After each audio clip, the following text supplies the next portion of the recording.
Hello, friends, and welcome back to Stories About Entitled People.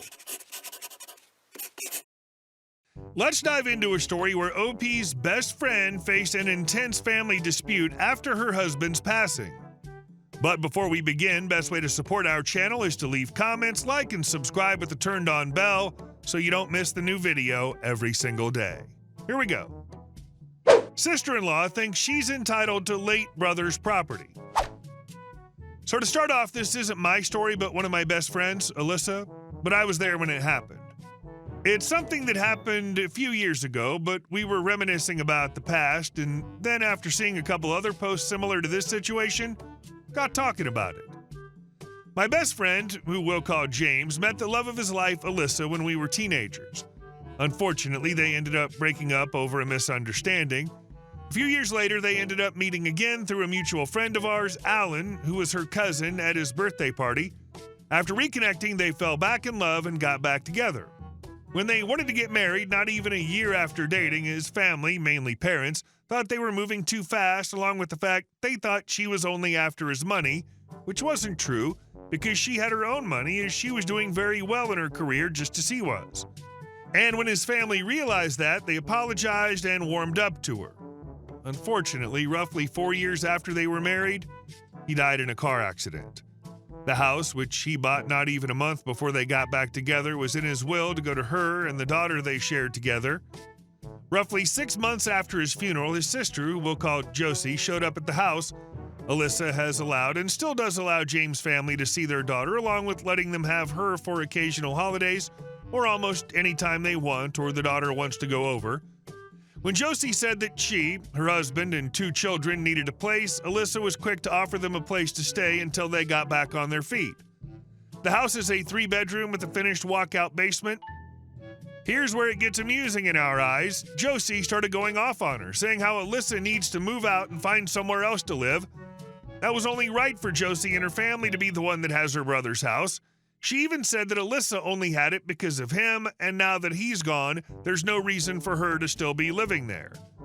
Josie even went as far as saying James would be rolling over in his grave knowing there's lesbian lovers living in his house. I wasn't living there, but was there quite a bit to help out, but it was wrong because she, Alyssa, was cheating on James even before he died with me, and Josie didn't know why he even stuck with her. Which surprised us both to hear her say, because she always appeared that she liked us both. After they argued more, Alyssa tried multiple times to get her to leave, but of course Josie said she wasn't going to until the house was given to her like it should have been all along. Alyssa eventually called Josie's parents and had asked them to come remove their daughter from the house, and if they couldn't, she'd be forced to get the authorities involved. Thankfully they did, but unfortunately over the next month, Josie showed up and tried multiple times arguing with Alyssa more over who should be living in the house until her parents threatened to take her out of the will. Imagine losing your husband and father of your child so tragically soon after you've started your lives together, to then have to deal with this crap? And our second story. You must have your director's permission to enter the building. During COVID, we haven't been able to regularly access our office and have instead had to work from home. Most of my team are field-based anyway, so it hasn't been a huge problem. Next to our main office is a workshop/storage area that's managed and accessed only by my team. We use this to store equipment and materials and carry out some work in there. Typically, 1 or 2 team members will be there each day, though it could be as many as 5. If staffs are collecting and dropping off equipment, they might need 2 or more visits per day. On the rare occasion we do need to go to the main office, we have to get permission from a director. We would normally do this a few days in advance once we had a piece of work that required access. Without this permission, security won't let us in. As the offices are in a city center location, parking's expensive, but our employer will provide it in our own secure car park. To access this car park again, you also have to email for permission. At some point, someone noticed the staff were requesting parking in the car park, but not access to the main building. I was asked about this by the facility manager as there was a concern that the people were trying to get free parking for personal errands and not work. I explained that staff were carrying out work or collecting equipment from the store and I'd given them permission. I was told that this was unacceptable and only our director could give permission to access buildings. I decided the best way to prove my point was with a little malicious compliance.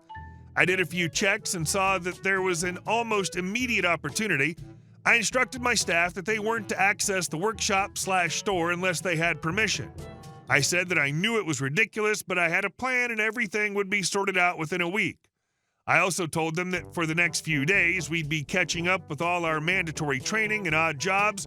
I told staff if any requests for work came in to ask the customer to call back later in the week, and I would delay any new jobs being allocated for a few days. This all happened on the Tuesday. Wednesday and Thursday were spent catching up on boring admin and e-learning, and then Friday arrives. I allocate jobs to staff and advise my team that if they need access to the workshop/store, then they must email for permission, and entering without consent could lead to disciplinary action. I advised that they should wait by the security desk at the main building until permission was granted.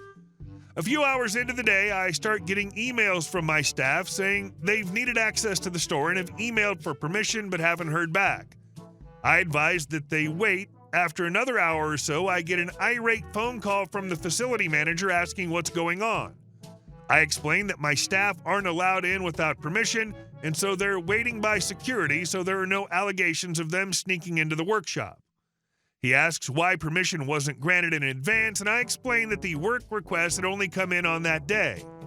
He explains that the director's on leave and can't grant permission, but he could grant in his absence. I refused and said that only our director could give permission. I agreed to ask the staff to leave for home and to postpone their jobs. Monday rolled around and I got a phone call from the director. He'd received complaints from the facility manager and a few other senior managers about the situation. Thankfully, he realized how ridiculous the situation was and said he'd only agreed to keep the facility manager quiet. It was clear that I'd orchestrated the situation, but the director was willing to take the blame for the issue. The decision was reversed, and now staff don't need permission.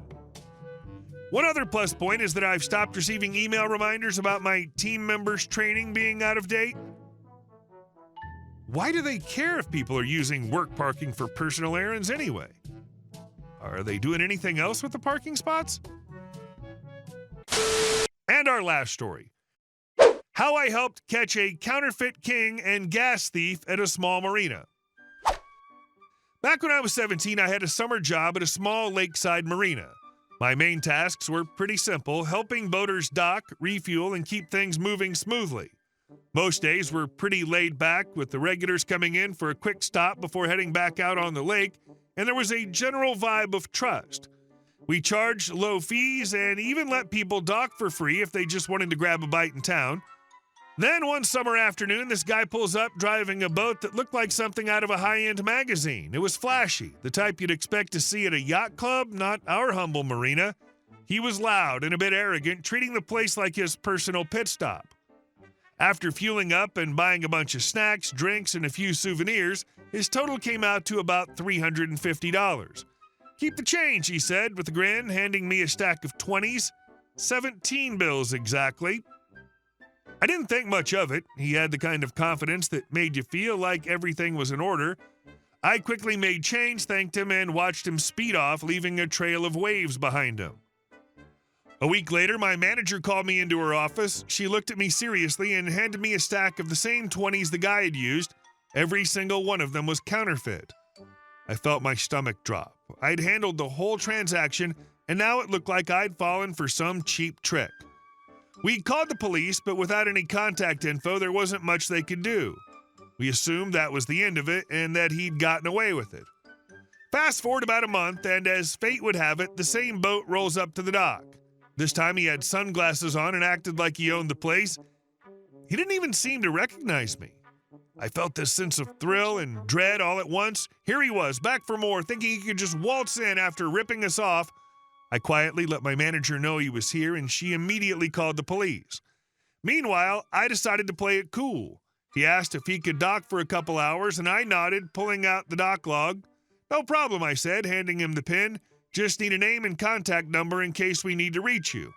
He gave it all without hesitation. I couldn't believe it. He was cocky enough to think we wouldn't remember him or notice anything. As per marina policy, I asked for his keys, explaining in case we need to move it around, standard procedure.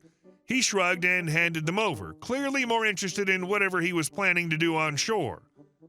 After 20 minutes or so, the police arrived, but instead of approaching him right away, I came up with a little plan to lure him back to the dock without spooking him. I called the number he'd left in our log. "Hey, this is OP from the marina. Just wanted to give you a heads up. One of your dock lines seems loose, and it could scratch up the hull. Thought you'd want to know. If you know anything about boaters, you'll know they're pretty protective of their investment, and even a small hull issue can set them back hundreds. I figured this would make him rush back. Sure enough, he came practically running down the dock, looking annoyed but ready to fix the problem. As he got closer, he noticed the two officers waiting there with serious expressions. His face went pale. He tried to laugh it off, claiming he didn't know anything about any funny money from last time, but the cops weren't buying it. They explained that they needed to take a look at his boat. That's when he started getting defensive, but it was too late. He'd given us permission by handing over his keys. As they searched, they found a stash of counterfeit bills, another $1,500 worth, tucked away in a compartment under some life vests. At this point, he couldn't deny what was happening. Watching them slap cuffs on him and lead him off the dock was one of the most satisfying moments of my life. I felt this huge sense of relief and a bit of pride for finally seeing justice served, especially after he'd played us for fools the first time. As the police car pulled away, I remember one of the officers turning back to give me a nod. It felt like a little seal of approval. The rest of the summer was way quieter, and word quickly spread around the lake about what had happened. To this day, it's one of my best stories, a reminder that sometimes patience and a little creativity can make all the difference in catching someone who thinks they're untouchable. From what I understand, making good enough counterfeit bills is only half the struggle. It's unloading them without getting busted that can be difficult as well. Hey guys, thank you all for watching the video. I'll see you in the next one.